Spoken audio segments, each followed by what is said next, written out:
Baik, assalamualaikum warahmatullahi wabarakatuh. Jumpa lagi kita. Waalaikumsalam. Jumpa lagi kita di program menuju Pilkada 2024 bersama saya Eka Saputra. Senang menemani Anda di hari ini. Semoga yang menonton channel 1 dalam keadaan sehat walafiat. Jangan Amin. lupa like dan subscribe-nya ya guys. Nah, hari ini saya mempunyai narasumber nih. Saya pertama sangat terkejut juga. Walaupun balihonya sudah ada waktu itu. Pertama tuh balihonya mungkinkah, kedua saya di pas perempatan SM Amin itu di bundaran itu balon gitu kan ya. Nah terakhir saya lewat di bundaran Bambu Runcing itu dekat rumah sakit umum daerah Arifin Ahmad. Insya Allah calon wali kota. Wah, itu luar biasa sekali. Dia berpengalaman di birokrat selama 30 tahun khususnya di ASN. Kemudian pernah menjabat sebagai sekretaris daerah Kota Pekanbaru. Sebelumnya juga pernah menjabat sebagai asisten 1 di pemerintahan Kota Pekanbaru, dan yang paling lama nih di Disduk Capil guys. Sama dia, kita sama dulu Bapak Muhammad M. Nur MBS. Assalamualaikum Pak. Waalaikumsalam. Alhamdulillah sehat. Sudah lama kita tak jumpa Pak ya. Ya, alhamdulillah. Terakhir kami jumpa di nongkrong di warung kopi guys, namanya Satria. Ya. Pak Masuri. Saya sangat tertarik dengan beliau karena tanpa ada angin, tanpa ada hujan, tanpa ada badai topan, tiba-tiba jejreng gitu kan, beritanya cukup viral bagi saya nih. Alhamdulillah. Tiba-tiba beliau maju sebagai calon wali kota khususnya untuk Pekanbaru pada periode 2024-2029. Amin. Iya, amin. Kita tanyakan terlebih dahulu, Pak, kok bisa? Ya. Iya, pertama saya kaget ini. Ya. Makasih Dinda Eka. Nah inilah mungkin dinamika hidup ya. Artinya pada awalnya kita juga tidak tertarik. Oke. Artinya kita sudah menjalani pengabdian ini mulai dari kita pegawai biasa, staf, sampai kita puncak dalam jabatan di tingkat kota ini. Bahasa saya sejak saya menjadi ajudan, sampai saya punya ajudan. Sampai punya ajudan ya? Dari ajudan sampai punya ajudan. Kenapa? Karena saya pernah jadi ajudan wali kota. Oh iya. Pada sebenarnya bukan 30 tahun Dinda, sudah 37 tahun. 37 tahun. Pengabdian ya, sejak 85, hari ini 2024. Sudah nih. Nah, kemudian dengan kondisi ini beberapa kelompok yang menjumpai, menemui, diskusi, baik secara pribadi, secara serius maupun guyon. Mereka mempertanyakan sejauh mana kepedulian abang terhadap kondisi Kota Pekanbaru. Kalau iya abang orang Pekanbaru gitu. Nah ini bahasanya kan kalau iya abang orang Pekanbaru. Nah itu kan seolah menantang. Jawabannya berarti saya tidak diakui kalau abang orang Pekanbaru berarti harus bikin ke Pekanbaru. Apalagi abang mengabdi di Pekanbaru. Nah, alhamdulillah sejak saya diangkat pegawai negeri, kita di Kota Pekanbaru hanya 3 tahun kita merantau ke Rohul. Ya. Sempat Rohul menjadi camat, jadi kadis.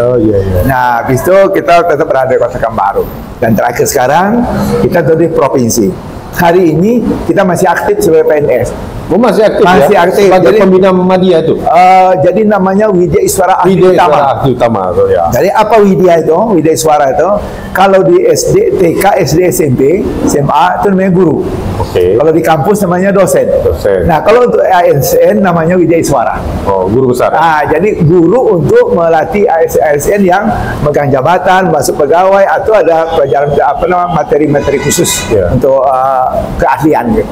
Nah, itulah posisinya. Nah, beranjak dari itu, maka dengan berbagai pertanyaan dialog, akhirnya timbul di diri kita keterpanggilan. Jadi ini lebih kepada keterpanggilan, bukan karena emosi, karena hanya tertarik ingin memegang satu jabatan atau haus dengan jabatan, tetapi ada keterpanggilan untuk bagaimana kita bisa berbuat untuk negeri kita sayang, kita cintai. Itu lebih ini. Maka saya bilang kata keterpanggilan. Dan kemudian apa buktinya? Kalau memang saya maju, saya mundur pegawai.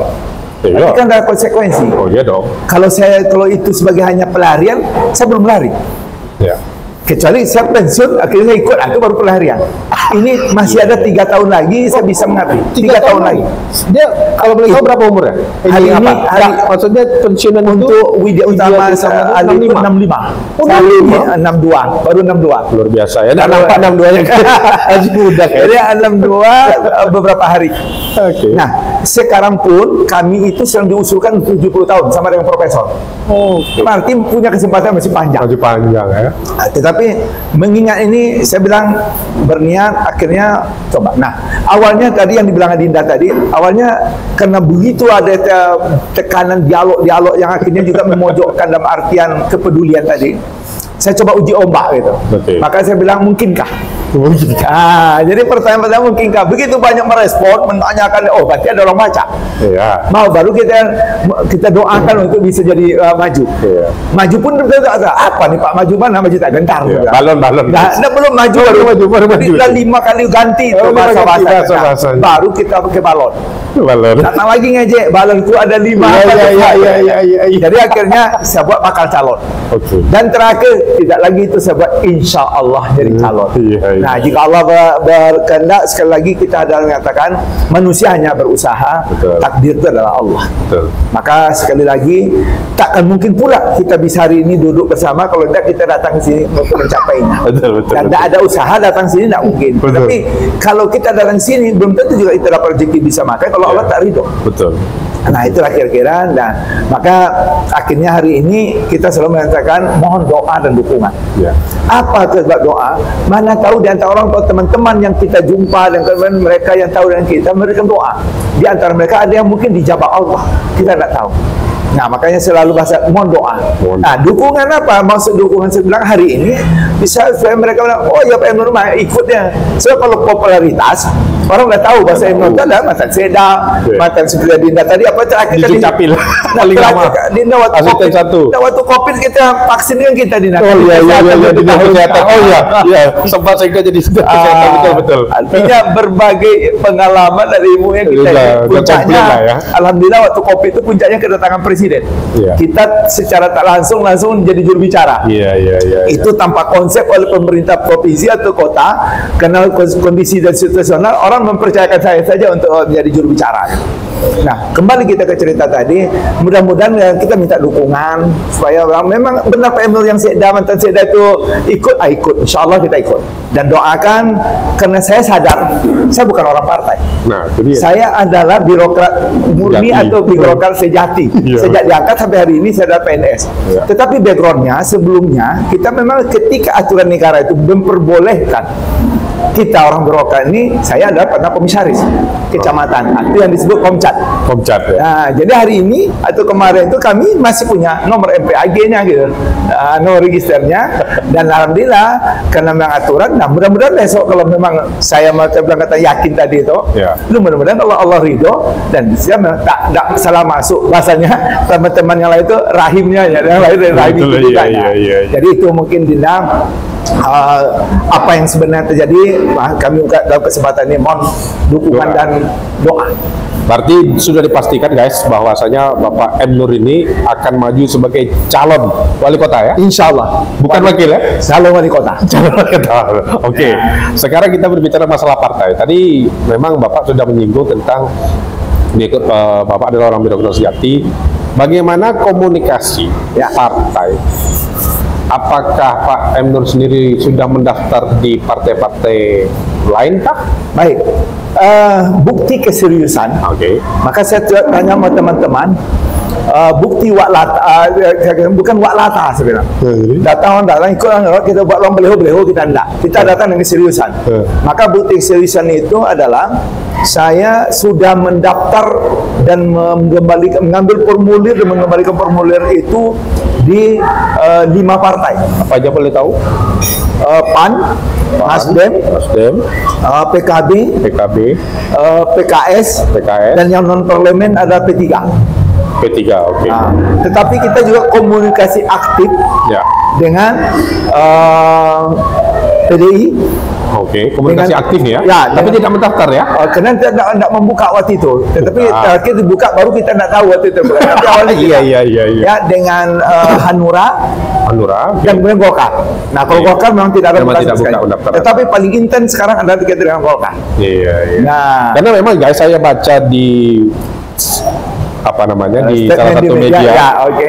Wakil Ketua Umum DPP Ahmad Doli mengatakan bahwasanya yang akan dipilih itu nanti ya bukan caleg yang gagal itu. Wah, ini menarik itu. Itu statementnya itu. Itu bukan dari kita ya. Itu Ahmad Doli yang ngomong. Karena statementnya. karena kita prinsip kita sebenarnya semua itu kawan. Betul. Dan semua kawan itu kita bawa sama-sama. Iya. Karena kita punya filosofi, jangan matikan lampu kawan, pompa saja lampu kita. Iya. Artinya cak ganggu punya, bagaimana kita mencantikkan, terangkan punya kita, jangan. Karena teman-teman tuh capek juga menghidupkan lampu. Mau terang lampu, mau tak terang, pokoknya dia berusaha. Jadi jangan kita matikan lampu kawan. Jadi partai yang serius ini yang bakal mendapatkan rekomendasi partai mana? Teori kemungkinan itu semua sedang kita lobby dan bahkan kita juga membahas kemungkinan pasangan-pasangan kita. Maka saya bilang, jadi masing-masing kan partai-partai ini kan dia buat pasangannya. Betul. Artinya ada aturan dan permainannya. Ya. Dan ketika kita wawancara, mereka juga nyampaikan, Bapak kan bukan kader. Nah, sekarang Betul. Pak mau menjadi kader atau membawa kader kami, atau Bapak hanya nyewa total. Iya. Oh, pertanyaan itu biasa. Dan kemudian memang bilang, untuk ini semuanya Pak, kita perlu adalah orang yang harus popularitas dan kemudian punya elektabilitas tinggi, dan itu jangan lupa juga isi tas. Karena itu untuk biaya kita melaksanakan kegiatan itu. Jadi hanya tidak sekedar sampan itu harus bisa berlayar, cukup sampai ke tujuan. Sampai tujuan. Jadi kita semua kita aktif dengan ini, ya mulai PKS kita aktif, bagaimana pertemuan-pertemuan, walaupun dah menjurus-menjurus, kemudian dengan PAN kita aktif, dan bahkan jumpa dengan calon-calonnya, begitu dengan PDI, begitu juga dengan Hanura, begitu juga dengan PKB gitu. Ya kemudian ketua-ketuanya teman-teman kita gitu ya. Nah jadi artinya selalu berkomunikasi gitu. Jadi Survei sendiri? kita kan karena baru akhir bulan Mei kemarin baru ikut kita kan, jadi belum masuk. Mudah-mudahan nanti dalam survei nanti nama kita sudah masuk, insya Allah. Iya, karena memang guys saya baca beberapa media sosial yang menampilkan survei itu nama PM Nur belum ada. Belum. Karena kita baru ya, kita baru ikut. Makanya bilang kita setelah akhir di bulan Mei dan itu sampai di minggu terakhir ya. Baru niatnya bulan Juni baru kan gitu. Iya. Dan kabarnya survei akan dilakukan pada bulan Juli. Ya. Nah, seberapa yakin mendapat perahu tadi itu? Kira-kira menurut Pak Endor sendiri lah, apakah saya yakin sekali insya Allah dapat, karena kita sudah menyampaikan seperti apa konsep kita, seperti apa visi misi dan tujuan yang akan kita lakukan. Dan alhamdulillah teman-teman itu juga mendampingi dan juga memberikan masukan-masukan, dan masukan itu yang kita ikuti. Jadi beberapa partai ini dengan pasangan itu, tapi kita buat plan A, B, C. Mudah-mudahan di antara plan itu Allah akan meridhoi, ya itu bisa menjadi nyata. Tapi sampai saat ini belum ada gambaran partai mana ya? Kalau kita langsung itu kan masih jauh, karena rata-rata semua partai kecuali ya pemilik partai itu tadi bisa mengklaim. Tetapi itu pun juga belum, karena semua ditentukan oleh pusat. Nah, jadi kawan-kawan itu juga bahasanya kena pendaftaran itu baru pada tanggal 7 Agustus. Nah, katanya dua satu harinya itu juga itu masih cair. Kalau di politik ini katanya cair. Saya sebagai orang birokrat sejati, tapi sudah mengikuti itu juga, dan sangat paham hal seperti itu. Mudah-mudahan Allah akan berpihak kepada kita. Ya, artinya rezeki berpihak kepada kita. Atas ridha Allah. Amin. Kita tahu bahwasanya Pekanbaru ini mempunyai 4 permasalahan yang sangat pelik nih bagi saya ya. Pertama parkir, banjir, kemudian sampah, kemudian yang terakhir itu jalan yang sangat berlubang. Bapak yang pernah ada di dalam tersebut, apa yang terjadi dengan Pekanbaru saat ini? Maka saya bilang apa yang disampaikan oleh teman-teman semua itu memang benar semua. Bahwa kondisi hari ini adalah sedihnya kita infrastruktur. Itu yang dibilang jalan, parit itu sudah pakai dia. Maka itulah penyebab adanya banjir. Yang kedua masalah sampah. Nah, dan ada juga yang jadi keluhan teman-teman adalah masalah parkir. Nah, itu 3 itu, tetapi sebenarnya tidak cukup. banyak. Ada yang urgen lagi. Ya. Walaupun banjir, tapi kalau masalah perut selesai, masyarakat tak terlalu gelisah. Ya. Maka masalah ekonomi adalah masalah yang harus jadi perhatian. Dan kedua, bahwa adalah sekarang masalah hari ini pendidikan. Ya, apalagi penerimaan didik baru. Hari ini, itu akan jadi perhatian kita dan jadi salah satu juga yang akan. Yang ketiga adalah kesehatan. Hari ini banyaknya keluhan masyarakat tentang perubahannya BPJS yang OHC segala macam. Bahkan saya mendengar ada dugaan pemotongan. Ya, macam-macam Biaya puskesmas. Makanya sekali lagi ini akan jadi skala prioritas pembahasannya. Tapi ingat bahwa kalau ketika saya dingin kalau bicara ini tak segampang dan tak semudah yang dilihat orang. Kota ini sangat rumit dan sulit dan memang susah. Persoalan banyak, orang di dalamnya orang pintar-pintar, tetapi yang persoalan lainnya uangnya tidak ada. Makanya harus dikelola dengan profesional. Dan kata kunci untuk bisa di kota ini menangani adalah komit dan konsisten. Komit dan konsisten. Ya. Ya, berarti dengan Bapak insya Allah akan, jika Allah merestui, amin, untuk duduk sebagai wali kota Pekanbaru periode 2024-2029, amin, komit dan konsisten tadi. Ya, insya Allah. Jadi ketika kita membuat satu komitmen dan itu lah kita komit, berarti harus konsisten. Yang persoalannya selalu kita tidak konsisten. Hari-hari ini A, besok jadi B, jadi C, yang bahannya tinggal buah-buah itu persoalannya. Iya. Baik, terakhir mungkin ada yang disampaikan oleh Bapak ke masyarakat Pekanbaru dan Bapak Ibu para pemirsa ya, pencinta channel 1 Bung Eka kita, mungkin melalui kesempatan ini kami berterima kasih dan harapan kami jika Allah mentakdirkan, izinkan kami dan mohon doa untuk kami bisa berlayar mengikuti konstelasi politik ini dan mudah-mudahan kami diberi kesempatan untuk membuktikan apa yang menjadi harapan kami dan mudah-mudahan sekali lagi tidak dengan nafsu tapi ada penuh dengan keterpanggilan, artinya nih merinding, karena kalau nafsu sudah mungkin yang nafsu yang lama saja belum tertutup. Apalagi dengan umur kita ini, kita ingin menyampaikan, mudah-mudahan ini menutup segala kekurangan kita, sehingga masyarakat kita bisa mencapai apa yang diharapkan. Sekali lagi, mohon doa dan mohon dukungannya. Jika memang ada orang mensurvei benar MBS itu tidak sekedar hanya mejeng-mejeng baleho, tapi memang benar ingin ikut, jika nanti diridhoi dan disetujui oleh masyarakat. Makasih. Baik, itu tadi bincang-bincang saya bersama Bapak M. Nur MBS, bakal calon wali kota Pekanbaru periode 2024-2029. Kita akan tunggu pada tanggal 27 Agustus. Apakah KPU Kota Pekanbaru akan mengumumkan nama beliau ini ada? Mudah-mudahan. Amin. Amin. Baik, saya Eka Saputra undur diri dulu. Wassalamualaikum warahmatullahi wabarakatuh. Waalaikumsalam warahmatullahi wabarakatuh.